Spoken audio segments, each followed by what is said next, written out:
So PulseX at the very first transaction on the network goes and harvests all the other exchanges that it can access, like Uniswap v2, SushiSwap, hopefully Uniswap v3, maybe Banker, maybe ZeroX, we'll see.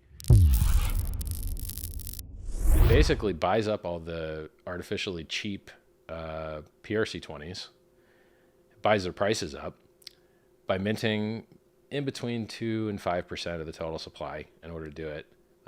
Probably closer to 2.25 is my guess. This is a guess.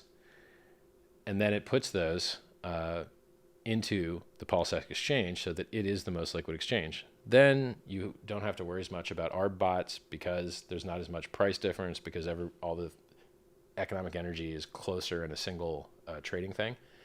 And then it also has 22% of the fees getting burnt. And it has a lower fee than Uniswap. It's 0.29% instead of 0.30. What else? And it gives you an extra incentive token to be a yield, a liquidity provider earning yield and earning this extra token as well.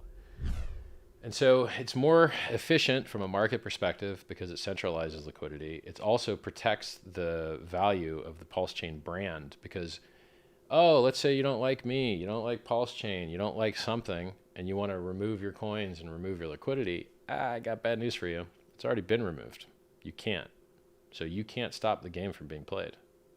So you take a system like Chainlink, right? They run oracles or whatever. Whether the Chainlink guys want to actually use PulseChain or not, or issue oracles on it or not, don't really care that much, to tell you the truth, because we got the ticker, we got the logo, and the prices are going to be bonded by the liquidity. And so if you, as a person that wants to trade, you could trade the link ticker on Ethereum and pay $50 to buy and $50 to sell because of gas fees. And the price is probably less volatile because it's probably a more liquid market.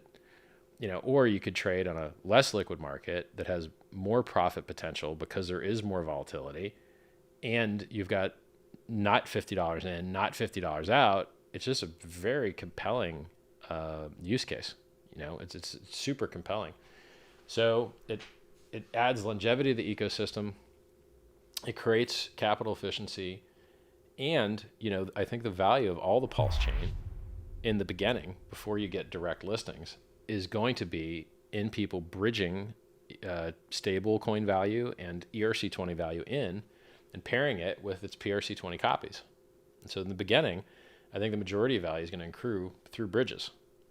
So, and then having PulseX be able to reward people in addition, not only just the fees of pairing their free PRC20s with their ERC20s, which by the way, when have you got the other side of the pair for free? I don't think I've ever seen that before in my life, where as a liquidity provider, you get to play with the other side for free. And there's probably less volatility because they're so similar to each other. So it's like, I think it's awesome. Like it's one of the killer features. So being able to on-ramp users with a single button click in MetaMask, awesome.